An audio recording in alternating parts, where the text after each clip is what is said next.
Selamünaleyküm yurttaşlar. Başlayan günleriniz hayırlı olsun. Ramazan ayı bilen yatırılan mengi berçe yurttaşlarımız tebriklidir.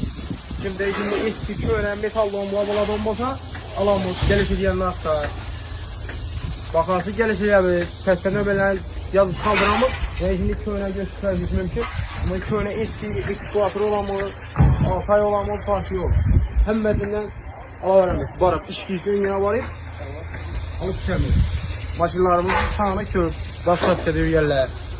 Telefon vuraverəslər. Sürüb Zeynəbətdən tut. Köyünə şimdi traktör olamaz, ümumi köyünə masüyüş olamaz. Fark yok. Tıbı mangit yapışadan bota boldu. Kanatır olamaz. Hava. Yani halasanızda ek düzeriz, ek çele bir şey zavutumuzda tapşırırsa mümkün. Köyden nalikçi pullarını beraberəmiş dumboması. Dumboması güzel bir çarpırsanızda varıp alıp çevirəmiş. Soyun turbala olamaz.